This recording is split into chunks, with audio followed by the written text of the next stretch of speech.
La thématique l'esprit crée la réalité repose sur une idée puissante et ancienne. Nos pensées, croyances et états d'esprit influencent profondément, voire façonnent notre réalité vécue. C'est un thème central dans de nombreux courants de développement personnel, de spiritualité, de psychologie et même dans certaines approches scientifiques modernes. En définition de la thématique, l'esprit crée la réalité signifie que ce que nous pensons, croyons et visualisons influence directement notre expérience du monde, nos actions, nos résultats et nos relations.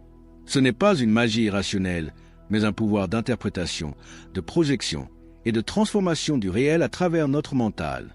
2. Les fondements de cette idée. A. Psychologie cognitive. Où nos pensées filtrent la réalité.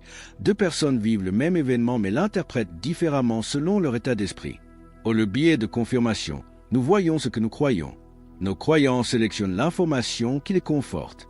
Au la programmation mentale, des croyances limitantes mènent à des résultats limités. B. Loi de l'attraction. Popularisée par le secret et les travaux de Esther et Jerry Hicks, elle soutient que l'on attire ce sur quoi l'on focalise son esprit avec intensité émotionnelle. C'est neurosciences et visualisation. Où la visualisation mentale stimule les mêmes zones du cerveau que l'action réelle. Où les pensées répétées créent des connexions neuronales durables, neuroplasticité. 3. Comment l'esprit influence la réalité. A. Sur le plan émotionnel. Une pensée positive crée une émotion positive qui entraîne des comportements constructifs. Cercle vertueux. Ou inversement, les pensées négatives engendrent le stress, la peur, la paralysie. B. Sur le plan comportemental. Où ce que l'on croit possible devient faisable. Pensée, décision, action, résultat. Où la confiance en soi, la résilience, la créativité dépendent de l'état d'esprit. C. Sur le plan relationnel. Où l'énergie qu'on dégage, pensée plus émotion influence nos interactions. On attire ce que l'on émet. 4. Exercices pratiques pour expérimenter ce pouvoir. 1. Reprogrammation mentale. Affirmation. Répétez chaque jour. Je mérite le succès. Je crée ma réalité avec mes pensées. 2. Visualisation créative. Chaque matin, pendant 5 minutes, visualise un objectif comme s'il était déjà atteint. Ressens-le émotionnellement. 3. Journal des croyances. Note chaque jour une croyance limitante, exemple. Je ne suis pas capable et transforme-la consciemment en croyance aidante. 4. Loi du miroir. Observe ce que les autres déclenchent en toi. Cela reflète souvent ton propre état intérieur. Utilise-le pour t'auto-ajuster. 5. Livre de référence. Ou la puissance de votre subconscient, Joseph Murphy. Réfléchissez et devenez riche. Ton esprit façonne ta réalité à travers 4 mécanismes clés. La perception, les croyances, l'attention et l'action. Voici comment chacun agit concrètement. 1. La perception filtre la réalité.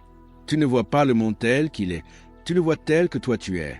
Ton esprit interprète chaque situation à travers tes émotions, ton passé, ton humeur.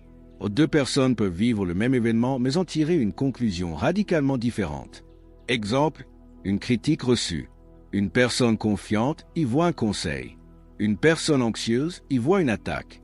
Même réalité, 2 mondes mentaux. 2. Tes croyances créent tes limites ou tes ailes. Ce que tu crois devient ta vérité.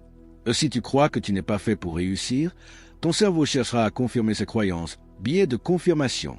Ou à l'inverse, si tu crois que tout est possible, ton esprit trouvera des solutions, des opportunités, des connexions. Exemple, croire que l'argent est mauvais égale fuir inconsciemment les opportunités. Croire que l'argent est un outil égale s'ouvrir à l'abondance. 3.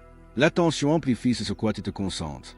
Ce à quoi tu penses régulièrement grandit dans ta vie. Ton cerveau fonctionne comme un radar, système d'activation réticulaire. Plus tu penses à quelque chose, plus tu vas le voir, l'attirer ou l'activer dans ton quotidien. Exemple, tu veux acheter une voiture rouge, tu commences à en voir partout. Ce phénomène fonctionne aussi avec les idées, les peurs ou les ambitions. 4. Tes pensées influencent ton comportement. Pensée, émotion, action, résultat. Une pensée positive donne de l'énergie, de la motivation, du courage. Une pensée négative t'immobilise, t'auto-sabote, t'empêche de passer à l'action. Exemple, penser je vais échouer égale hésiter, procrastiner, échec. Penser je vais apprendre quoi qu'il arrive égale agir, progression, succès. En résumé, ton esprit est comme un projecteur. Il ne reflète pas la réalité, il la crée à travers ta manière de penser. Pour changer ta vie, commence par changer ton esprit. Tu n'es pas une victime du monde. Cette phrase renverse l'un des plus grands pièges mentaux. Croire que tout ce qui nous arrive vient de l'extérieur, sans qu'on ait de contrôle. Voici comment développer ce puissant message. 1. Tu n'es pas une victime, tu es un créateur. Ce que tu vis n'est pas juste le fruit du hasard ou des autres, mais le résultat de tes choix, de tes pensées et de tes réactions. Et tu ne contrôles pas tout ce qui t'arrive. Maladie, crise, rejet. Oh, mais tu as toujours le choix de ta réponse intérieure. Ce choix façonne ta trajectoire, victime ou leader de ta vie. 2.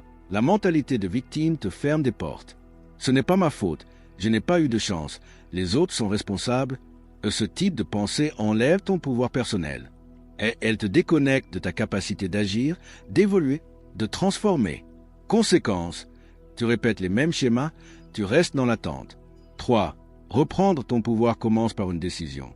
Tu peux décider aujourd'hui de reprendre la responsabilité de ta vie.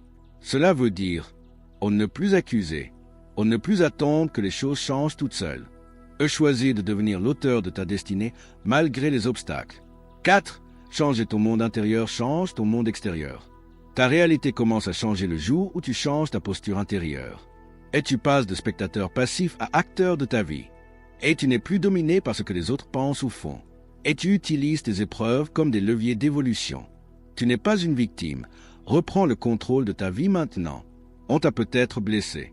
La vie t'a peut-être mis à terre. Mais laisse-moi te dire une vérité. Tu n'es pas une victime. Et ce que tu feras maintenant déterminera tout. Plan. 1 point déconstruire la mentalité de victime. 2 points montrer le pouvoir de la responsabilité. 3 points donner 3 clés pour redevenir maître de sa vie. 4. Arrête-toi 1 minute. Dans quel domaine de ta vie agis-tu comme une victime? Et que peux-tu faire, maintenant, pour en reprendre le contrôle? Et si je te disais que tout ce que tu vis aujourd'hui, c'est ton esprit qui l'a créé? Et c'est pendant 7 jours, et tu verras que ta réalité commence à changer. Tu veux aller plus loin? Ne laisse pas ta réussite au hasard. Sur cette chaîne, L'Art de réussir, tu reçois des résumés puissants de livres, des stratégies concrètes et des exercices pratiques pour transformer ta vie. Pas dans 10 ans, mais dès maintenant. Si tu veux penser différemment, agir avec intention et créer ta propre réalité, alors tu es au bon endroit. Abonne-toi maintenant et active la cloche pour ne rien rater. Parce que ta réussite n'attend pas, et parce que tu mérites une vie à la hauteur de ton potentiel. Rejoins la communauté des bâtisseurs de réussite. Ensemble, on va plus.